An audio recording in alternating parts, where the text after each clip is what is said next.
나누면 장소로 나누면 두 부분, 시내산 이전, 시내산 이후 이렇게 나눌 수 있고요.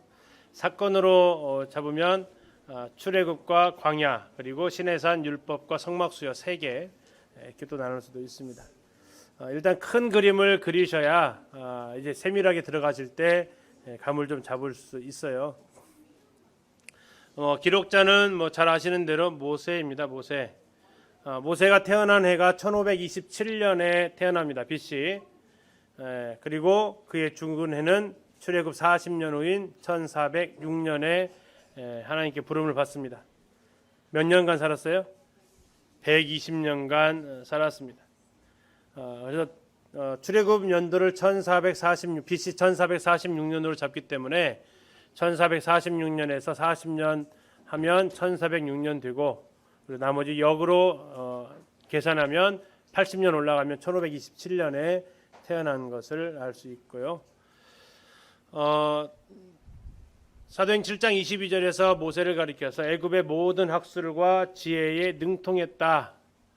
왕궁에서 40년간 살았잖아요. 그러면 누구의 교육을 받은 거예요? 왕자의 교육을 받은 거죠. 왕자의 교육. 그러니까 애굽의 모든 학술을 다 배워야 되는 거죠. 그냥 겉보기에 왕자가 참 좋을 것 같은데 그 안에 내부적인 모습을 보니까 자, 왕자로 사는 것도 쉽지가 않겠더라고요. 새벽 일찍부터 일어나서 공부하고 무예 익히고 참 쉽지 않겠다. 왕이 돼야 되니까. 놀고 먹는 게 왕이 아니라서 한 나라를 책임져야 되니까요. 또 그는 굉장히 무예에도 출중한 사람으로 보여지죠. 무엇을 배웠을까요? 궁중무술을 배웠겠죠. 자기 신변 정도는 보호해야 됩니다. 그래서 뭐 조선시대 왕들이 유약한 모습 이렇게 보이기도 하지만 적어도 자기 신변은 보호할 활쏘기, 칼, 또 말 이런 것들이 우리나라 조선시대 왕자 교육에 있었듯이 굉장히 무예에도 출중했죠. 그러다 보니까 출애굽기 2장에서 한 방에 그냥 보내잖아요. 그리고 십보라가 물먹이는데 목자들을 갖다가 그냥 다 쫓아버리죠. 이러면서 역시 왕궁에서 교육받은 것이 다르다라는 것을 이렇게 느낄 수 있습니다. 모세는 120년간 살았는데 그의 삶을 세 단계로 이렇게 나누어 볼 수 있습니다. 처음 왕궁에서의 40년입니다. 자기가 굉장한 인물이 된 줄 알았어요. 사도행전에서 그 표현을 좀 하고 있습니다. 그때 함께 살았던 사람이 바로 두트모스의 3세입니다. 어린 시절 함께 보냈어요. 어린 시절 함께 보냈다는 얘기는 굉장히 우애가 있을 수도 있지만 정권이라는 왕의 자리라는 한 자리를 놓고 살았다면 이 둘은 그렇게 또 맘 편하게 지낼 수 없는 사이였죠. 그러나 어쨌든 이런 부분에 있어서 두트모스의 3세보다는 아마 어쨌든 좀 더 나은 모습이었을 것으로 보여집니다. 그리고 나서 자기가 미디안 광야에서 40년간 살면서 자기가 아무것도 아닌 것을 배웠다라고 합니다. 좀 출애굽기 펴셨죠? 출애굽기 3장 1절을 잠깐 한번 보실까요? 출애굽기 3장 1절을 보시면 모세가 그의 장인 미디안 제사장 이드로의 양떼를 치더니, 자, 누구의 양떼를 쳤다고요? 자기 거예요? 장인 거예요? 몇 년간요? 40년간. 자, 모세의 조상이었던 야곱은요, 몇 년간 치다가 나 더 이상 못하겠어 그러죠.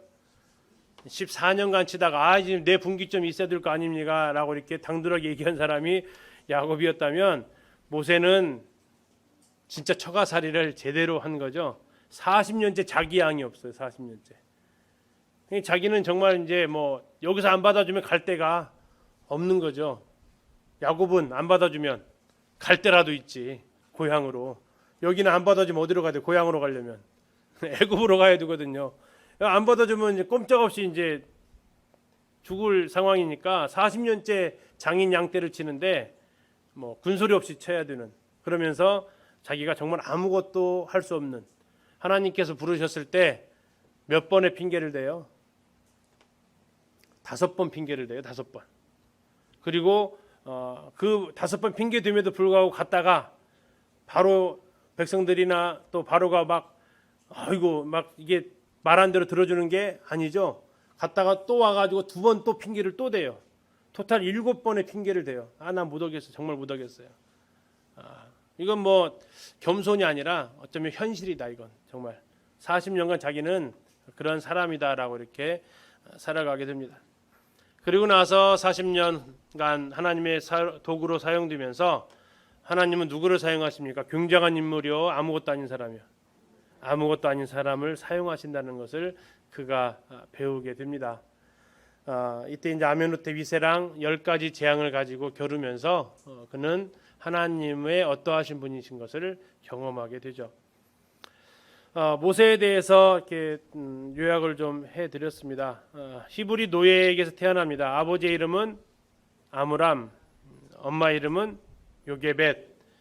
둘 사이는 우리식으로 따지면 고모족합니다. 이게 아므람이 고모랑 결혼을 하신 것이 돼요. 이게 우리식으로 생각하지 마시라고 그랬어요. 이때 당시는 다 그렇게 했습니다. 뭐 잘 아시겠지만 야곱의 70명이 내려가 가지고 누구랑 결혼하고 살았겠어요? 다 거기서 결혼했겠죠. 뭐 보통 사촌끼리 다 결혼했겠죠. 뭐 조카랑 결혼하는 일도 있고요. 왜? 혈통을 보존하고 있었으니까요. 이것은 뭐 그들에게서는 뭐 자연스러운 모습이었고요. 우리나라도 뭐 고려 시대 때 그런 일들이 뭐 이렇게 특히 왕가에서는 더 많이 있었다고 그렇게 하고요. 그러다가 그는 왕궁에서 40년을 살다가 애굽의 모든 학술을 배우고 40세에 40이 되매라고 사도행전에서는 기록하고 있습니다. 40이 되매. 이건 자기가 이제 뭔가를 좀 해볼 계산이 된 거죠. 자기의 동족을 돌아볼 마음을 갖게 되는데, 자기의 동족을 돌아볼 마음을 가졌다는 얘기는 자기의 동족이 누군지를 알았다라는 얘기예요. 어떻게 알았을까요? 그렇죠. 엄마를 통해서 알게 된 거죠. 너는 비록 어디에 살지만 애굽의 궁에 살지만 너는 누구다? 너는 하나님의 백성 히브리인이다. 이게 아주 흔히 말하는 3년간의 교육이 굉장히 중요한 거란 얘기죠. 지난번 말씀드렸지만 우리는 뱃속에 있을 때 뭐 하죠? 태교를 하죠. 태교하는 이유는 알아들으니까. 근데 애기 낳아놓고는 태교해야 하네요. 여러분, 우리는 어떻게 생각하는 거죠? 뱃속에 있을 때가 잘 듣는다, 나와 있을 때가 잘 듣는다? 에? 우리는 뱃속에 있을 때가 더 잘 듣는다고 생각을 하는 거란 얘기죠. 그때는 하는데 나와놓고는 안 해요. 이건 뭔가 잘못됐다는 얘기죠. 근데 요게벳은 어떻게 했다고요? 나와가지고 3년간을 잘 가르쳤다고요. 나와가지고 출생 후 젖될 때까지, 유모가 있을 기간 뭐 젖될 때. 가끔 영화 보면은 그 이후에도 계속 시녀로서 살아가는 모습도 보이긴 하는데, 어쨌든 요게벳에 의해서 그는 자기 민족 정체성을 잃어버리지 않았다라는 겁니다. 그래서 애굽 사람을 죽여서 보호해 보려고 했는데 애굽 사람들을 죽인 사건이 탄로나자 그는 미디안 광야로 도망가게 됩니다. 거기에서 40년을 지내게 되고 십보라는 아내를 통해서 두 아들을 낳게 됩니다. 그러다가 40년이 찼을 때 성경은 그것을 가리켜서 40년이 참회라고 했어요. 40년이 참회. 되매와 참회 그 뒤에도 있지만 하나님이 세우신 계획이 있어요. 그리고 그것은 반드시 채워져야 되고 그 시간이 찼을 때 하나님께서 그를 부르십니다. 그래서 그가 살인자로 도망쳐 나왔던 애굽을 이제는 구원자의 입장으로 들어가게 되는 이러한 상황 가운데 처하게 되죠. 모세라는 인물은 구약 성경의 중심입니다. 그래서 구약 성경을 한마디로 말하면 모세의 율법이다 했을 때 이것은 그냥 구약 성경 전체를 통틀어서 하는 말이 되죠. 요한복음 1장에서는 모세로 말미암아서 뭐가 왔어요?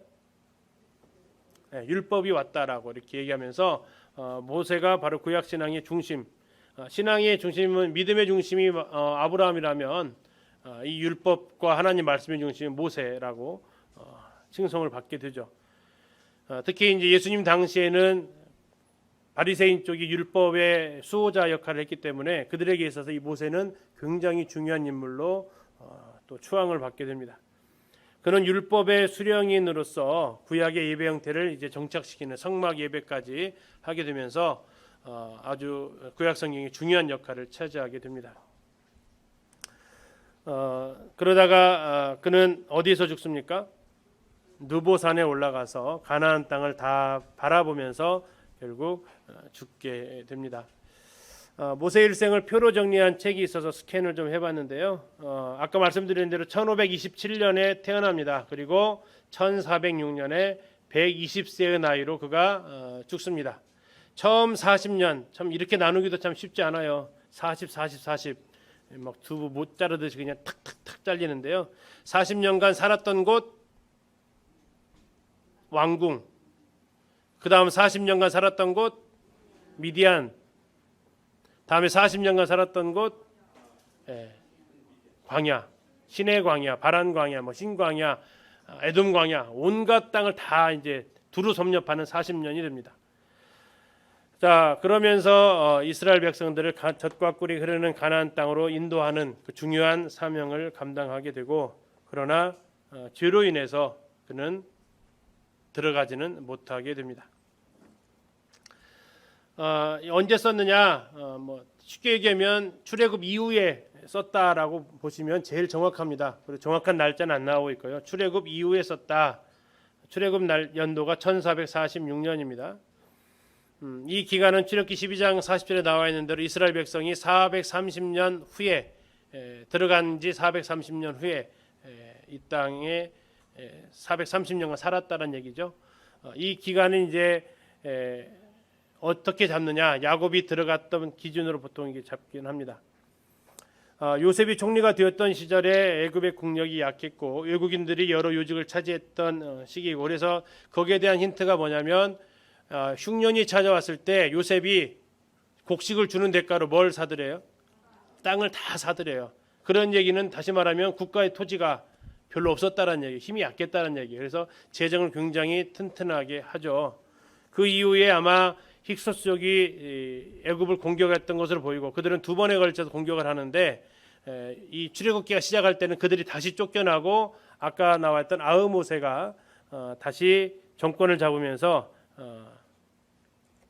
힉소스족은 추방당하게 되고, 그럼에도 불구하고 이들이 셈족인데요.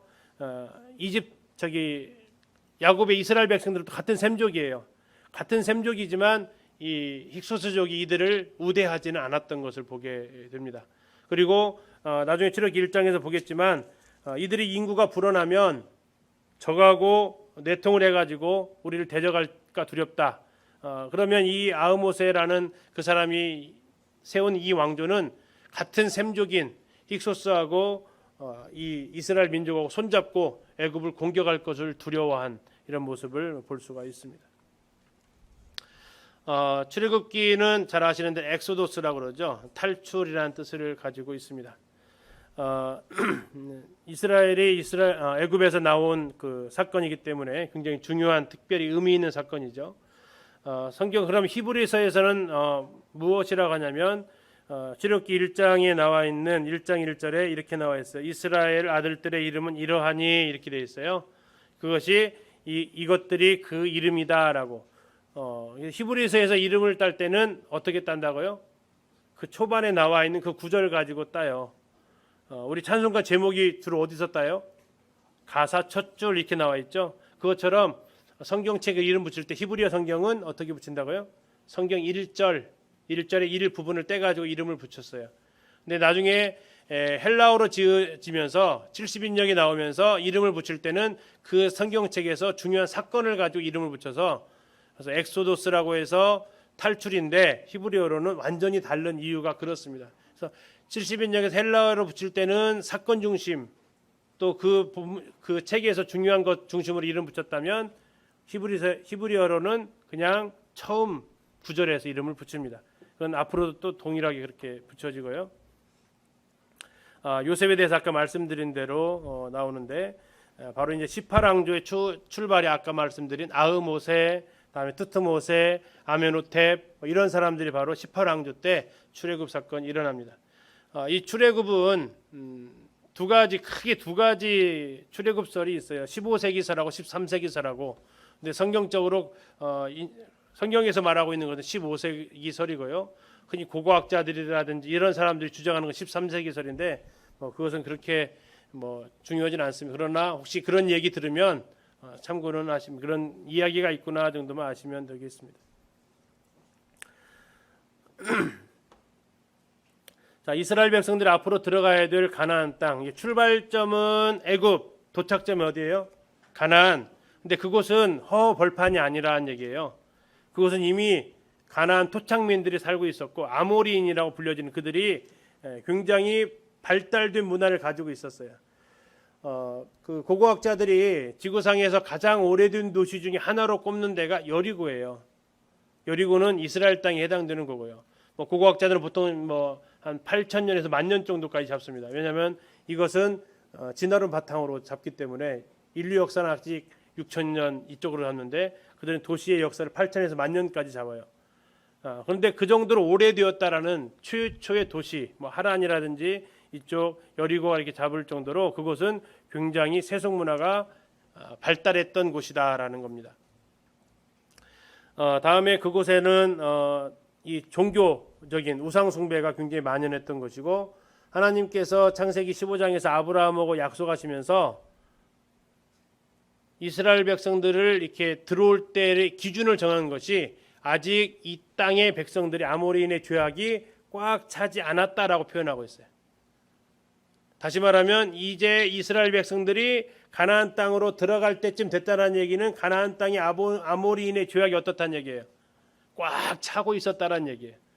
하나님께서 심판할 때가 됐다라는 거고요. 그런 만큼 이곳에 하나님을 대적하는 이런 모습들이 있었다라는 겁니다. 잘 아시는 창세기 15장에서 하나님께서 아브라함에게 하셨던 약속이죠. 400년 동안 내 재산을 더럽히고 4대 만에 들어올 것이다 라고 이야기를 하고 있습니다. 그래서 왜 430년이냐 했을 때 성경학자들이 30년은 요셉이 통치하던 총리 시대의 편안한 생활이었고 그 30년 빼면 나머지 400년은 대접받지 못하는 그런 세월을 보냈다라고 얘기하고 그것의 절정이 출애굽기 1장에 나와 있는 유아 사례를 그들이 저질렀다는 것을 볼 수 있습니다. 지난번에 보셨던 나일강인데요. 여기에 누구를 떠내려 보냈다고요? 모세가 바로 자칫하면 이 강에 둥실둥실 떠서 바다까지는 못 갔을 거예요. 중간에 누가 아마 한 입으로 삼켰을 거예요. 그렇죠? 누가요? 그렇죠. 악어가 삼켰을 거예요. 여기 악어가 출몰하는 지역이니까요. 그리고 성경을 자세히 보시면 알겠지만 떠내려 보지는 않아요. 갈대숲 사이에다가 숨겨놔요. 떠내려 보내면 후딱 뛰어들어가지고 건져올 수 있는 강이 아니에요. 보셔도 이해 가시죠? 이 냇가 같으면 흘러간다고 막 뛰어들어가서 잡아올 수 있지만 이런 강은 가다가 강 한복판으로 가면 뛰어 들어갈 수가 없어요. 그래서 성경을 자세히 보면 어떻다고요? 갈대숲 사이에다가 숨겨놓는 거지 떠내려 보내지는 못하죠. 이 강의 크기를 우리가 보면 아실 수 있어요. 자, 이쪽이 지중해고요. 이쪽이 홍해입니다. 이쪽도 홍해고요. 뿔처럼 양쪽으로 갈라진데 여기가 바로 아프리카 땅이고요.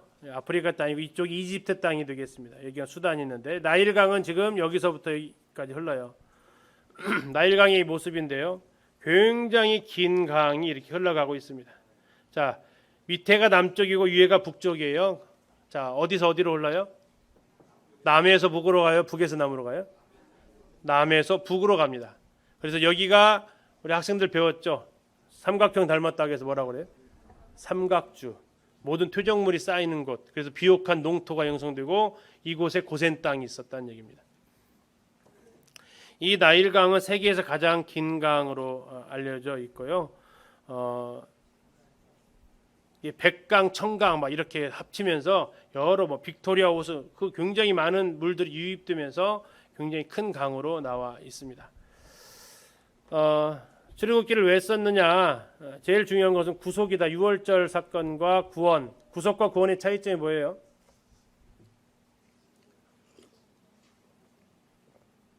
구속 뜻이 뭐죠? 구속? 죄를 속하는 것, 값주고 사는 것에 대안이 됩니다. 값을 속자라고 쓴다면은 유월절 사건을 통해서 이스라엘 백성들을 구원하는 한 가지 사건이라고 본다면 그들을 전체적으로 이제 구원해내는 것이 이제 출애굽 사건이 되겠습니다. 이것은 하나님의 능력에 의해 성취가 되었고 이로써 이스라엘 민족은 드디어 민족이 형성이 됩니다. 자, 나라가 되려면 세 가지를 구성할 수 있어야 된다고 배우셨을 거예요. 국가의 3요소가 첫 번째가 민족, 다음에 영토, 다음에 주권. 자, 그러면 이 나라의 3요소 중에서 지금 첫 번째 것이 형성이 된 거예요. 뭐죠? 국민이 형성이 됐어요. 두 번째 뭐가 형성될까요? 주권이 형성이 돼요. 어디서요? 시내산에서. 법률, 헌법이 제정이 된다고요. 그래서 주권이 형성되는 것이 시내산에서 주권이 형성이 돼요. 다음에 마지막 세 번째가 뭐예요? 영토. 어디예요? 팔레스타인 땅, 가나안 땅 영토가 돼요. 그러면 정복 시대에 딱 들어가면 딱 국가로 완성이 되는 거예요. 자, 그렇게 하기 위해서 지금 하나님께서 이스라엘 백성들을 애굽이라는 인큐베이터 안에다가 놓고 다른 민족들하고 피가 섞이지 않도록 고센 지역에 다 모여 살게 해놓고 그곳에서 200만이나 되는 큰 민족을 이루게 하시고 이제 그들에게 주어질 그 땅이 있는 곳, 드디어 죄악이 관영해서 들어갈 수 있는 땅이 준비가 되어진 가나안 땅으로 데리고 가는 건데, 가기 전에 뭘 만드셨다고요? 헌법을 세우셨다고요. 그것을 율법이라고 얘기한다고요. 그걸 주권이라고 얘기한다고요. 하나님의 백성이라고 하는 것이 형성이 됩니다. 출애굽기는 하나님의 통치를 지상에 드러낼 목적으로 이스라엘이 한 민족으로 그래서 탄생한다. 국가의 3요소 중에 제일 첫 번째 요소가 갖추어지게 됩니다. 출애굽기는 모세의 지도력 아래 이스라엘이 구속되는 이야기를 통해서 우상 숭배가 다 헛되다라는 것을 알려주면서 하나님만이 참 신이시다.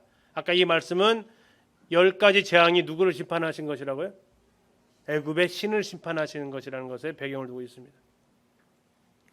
그리고 출애굽기는 바로 하나님께 대한 순종이 필요하다는 것을 말해주고 있는데, 율법에 대해서 그들이 이제 지켜야 될 책임을 가지고 있죠. 출애굽기의 특징은 6가지 그리스도를 나타내주는 모형들이 존재한다는 건데, 첫 번째가 모세입니다.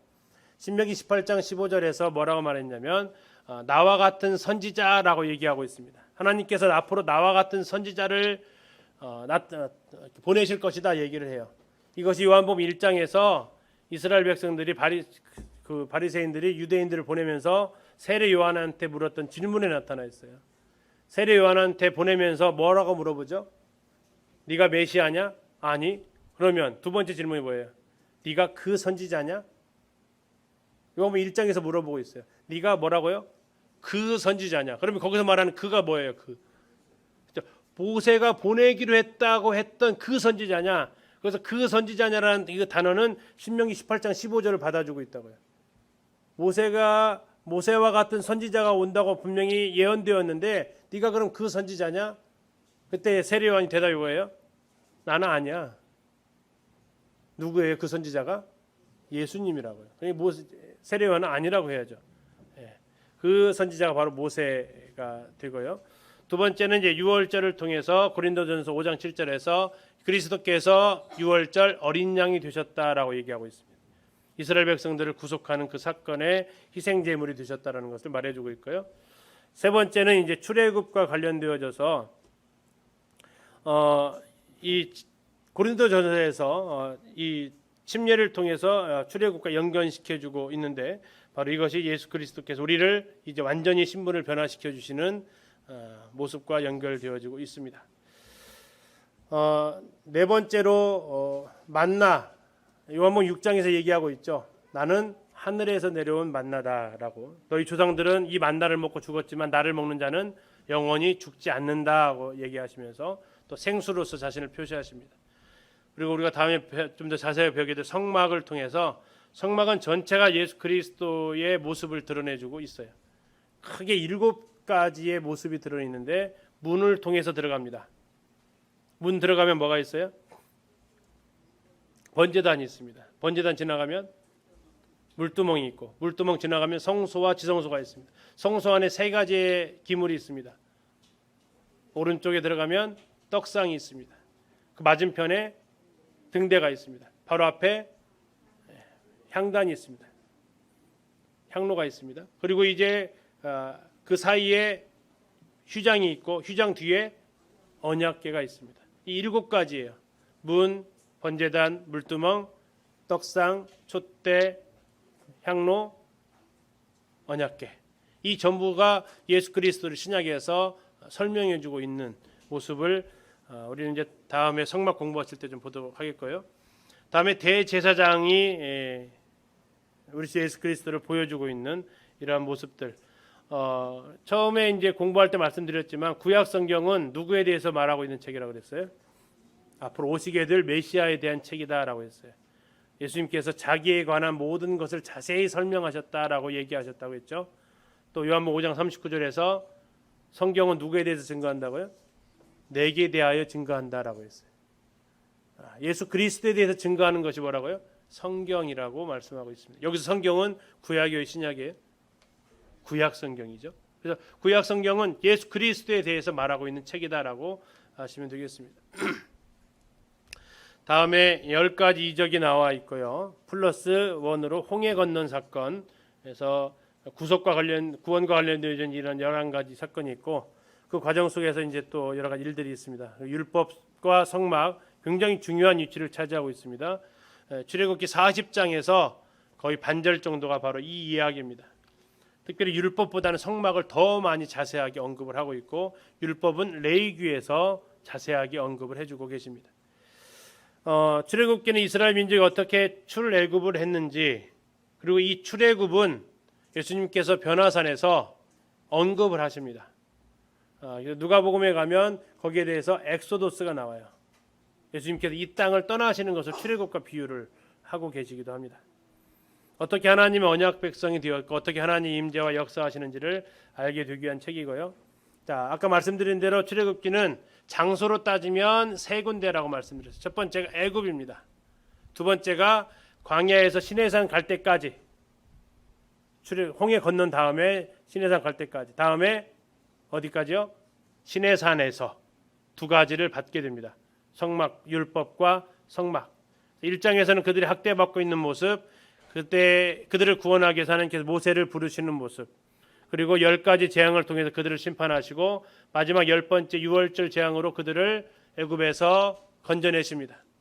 그리고 나서 그들에게 닥쳐진 첫 번째 고난이죠. 뭐예요? 홍해 앞에서 하나님께서 그들을 건너게 하시고 그리고 그들은 어디를 향해 갑니까? 시내산. 이 시내산은 누가 살던 산이에요? 모세가 살던 산입니다. 모세가 유목하던 산이에요. 모세가 하나님께서 떨기나무에서 부르실 때 이 산으로 네가 이 백성들을 데리고 와야 된다고 얘기를 하셨어요. 그래서 그 산으로 데리고 가는 거예요.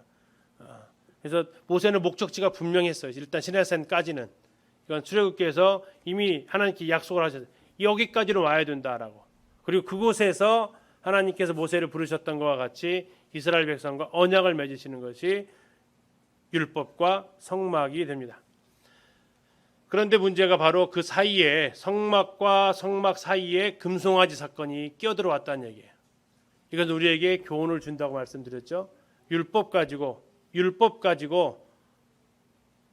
너희는 구원 얻을 수는 없다. 오히려 이 율법은 너희들이 이렇게 우상 숭배하고 하나님 앞에 범죄하는 죄인인 것을 제대로 보여줄 것이다. 그것이 보여지거든 이제 완성하게 될 어디를 향해 가라고요? 성막을 향해 가라.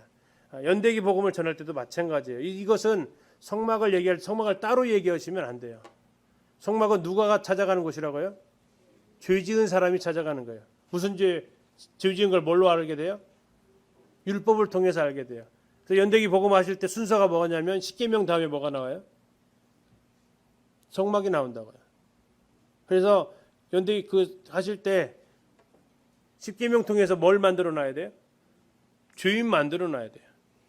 아니 만들어 놓는 게 아니고 죄인이라는 것을 깨닫게 해야 돼요. 아, 내가 이대로 가면 죽겠구나라고 알아야 돼요. 그래야 성막으로 가죠. 근데 이게 안 되고 성막으로 가면 그냥 지식으로만 남아요. 그러면 사람들 변화가 안 일어나요. 이 십계명을 주어진 이유는 반드시 죄인임을 깨닫게 해주셔야 되는 거고 그걸 통해서 출애굽기 32장에 34장까지가 죽는구나. 버벅이면 어떻게 살 길이 열렸다. 성막이다라고 그들이 나아가게 됩니다. 기간을 대략 보면 이렇게 거의 1년 가까이 시내산에서 머물렀던 것을 알 수 있고요.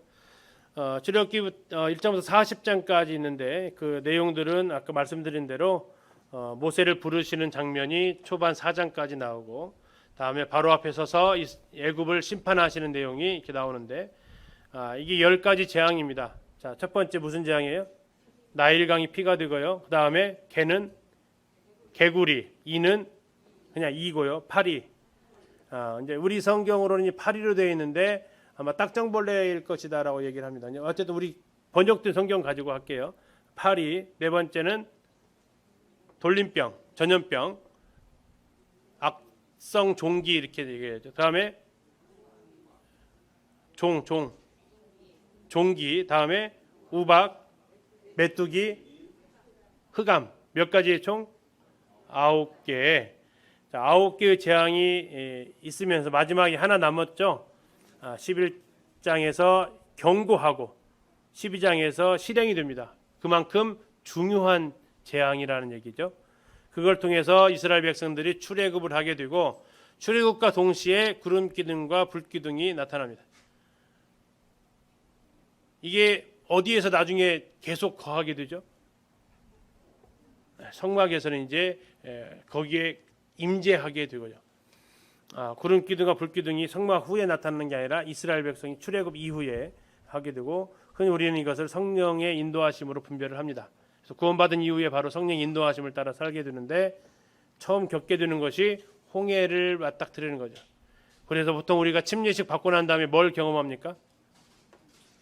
고난, 고통을 경험하게 됩니다. 내가 괜히 믿었나? 막 이럴 정도의 심한 고난까지도 당하시는 분들도 본 적이 있어요. 홍해 그냥 건너갈까? 하면 이런 사람들 반응이 나타나죠. 그때 그들을 하나님께서 바람을 통해서 건너게 하시고 그들이 노래를 부릅니다. 이제 광야 생활이 시작이 된 거예요. 광야 맛보기입니다. 광야 맛보기.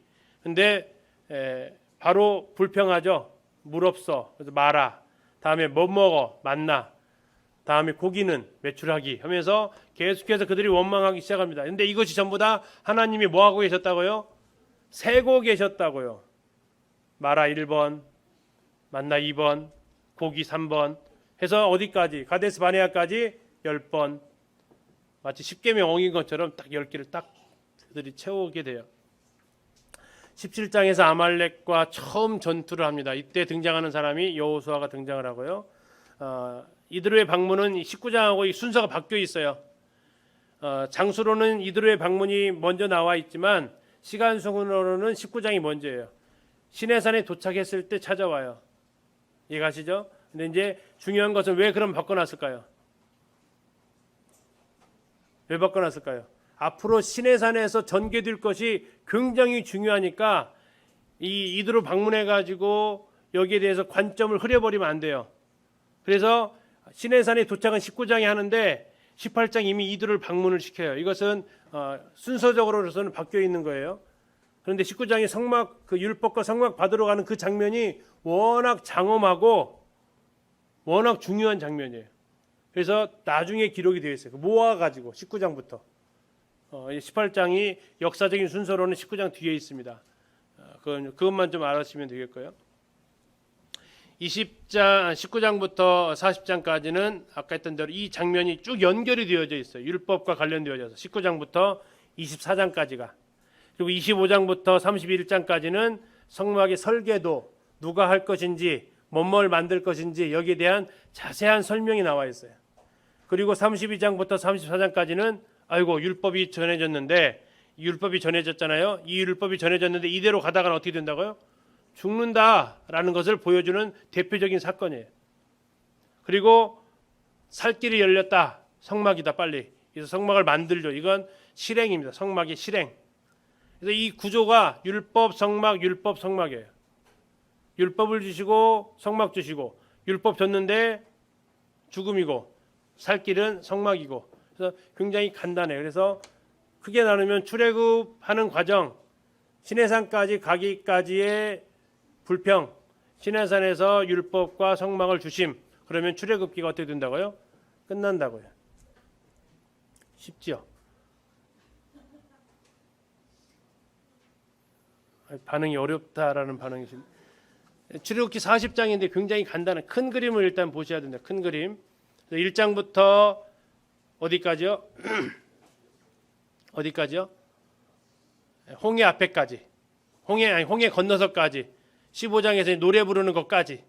그때까지가 이제 출애굽 구속과 구원의 사건이고 16장부터 19장까지 무슨 사건이라고요?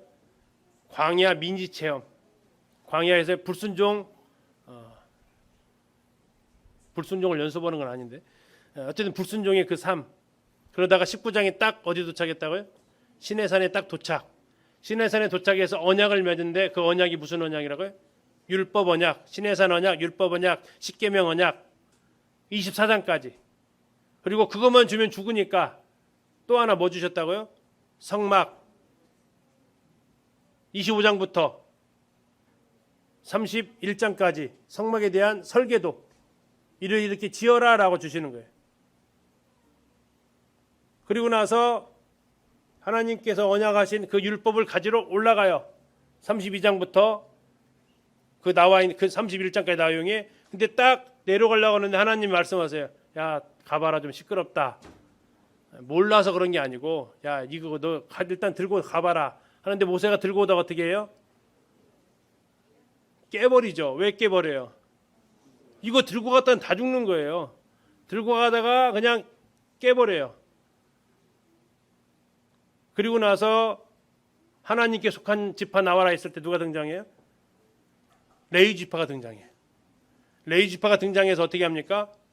하나님을 위해서 심판을 대행합니다. 몇 명이 죽어요? 3,000명이 죽어요.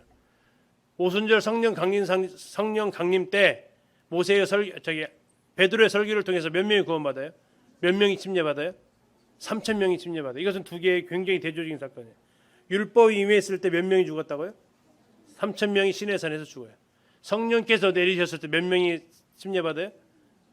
네, 3,000명이 침례받아요. 율법은 죽이는 거고요. 성령은 살리시는 거예요. 자, 32장부터 33, 34 거기에서 모세하고 하나님하고 뭐 하시게요? 줄다리기예요. 무슨 줄다리기예요? 네 백성이니 내 백성이니 이 줄다리기예요. 자, 앞으로도 계속해서 나가요. 자, 하나님이 나 더 이상 못 가겠다 그래요. 나 더 이상 못 가겠다. 그러니까 모세가 뭐라 그래요? 하나님 죄송합니다. 하나님 달래요. 하나님 그러시면 안 돼요. 하나님 그러시면 안 돼요. 하나님 능력 없어서 죽였다고 하니까 그러시면 안 돼요. 하나님 달래요. 나중에 저 민수기 가면 모세가 이제 뭐라고 하냐면 하나님 나 못 가겠어요 그래요. 근데 하나님 그때 어떻게 해요? 이제 하나님이 또 모세 달래요. 이 32장부터 34장까지는 이 율법을 주면 죽겠는데 어쩌면 하나님께서 우리를 위한 배려일 거예요. 같이 가면 다 죽는다 이것들. 나 못 가겠다. 근데 하나님이 자꾸 모세가 이제 하나님 앞에 얘기를 하나님 안 가시면 저도 안 갑니다. 뭐 이렇게 하죠. 자 그러면서 율법은 결국 살리는 길은 아니다. 대신 살게 만드는 자각을 준다라는 거죠. 이 로마서에서 나와 있다고요. 죄를 깨닫게 해준다고요. 그리고 나서 다시 율법을 받으러 올라갑니다. 그리고 내려와서 그가 이제 그 율법을 넣을 언약궤를 만들어야 되죠. 그리고 율법을 어긴 사람들을 위해서 그들을 살아야 될 희생길을 열어놓는 것이 뭐라고요? 성막이라고요. 그렇게 하면 출애굽기가 어떻게 된다고요? 끝난다고요. 출애굽기 제일 마지막이 뭐라고 끝나요? 예, 거기만 보고 오늘은 마치도록 하겠습니다. 출애굽기 40장을 보시면요.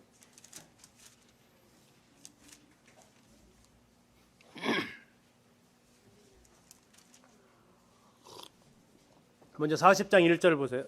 40장 1절. 여호와께서 모세에게 말씀하여 이르시되 너는 언제요? 첫째 달 초하루 하나 빠졌으면 2년이라는 2년. 둘째 해입니다. 둘째 해. 2년 1월 1일 날. 2년 1월 1일 날 뭐라고 했어요? 성막꽃 회막을 세우고 3절에 뭐라고 나와 있어요? 증거궤를 들여놓고 증거궤에는 뭐가 있어요? 율법이 들어가 있어요. 네, 율법이 들어가 있어요. 증거궤를 들여놓고 휘장으로 궤를 가리고 그러면서 쭉 얘기를 하고 있어요. 자 17절 보겠습니다. 17절 40장 17절 같이 한번 읽겠습니다. 시작. 둘째 해 첫째 달 곧 그 달 초하루에 성막을 세우니라. 이걸 좀 쉽게 말하면 2년 1월 1일 날 성막을 세우니라 이거예요. 그죠? 세운 날짜 나왔죠?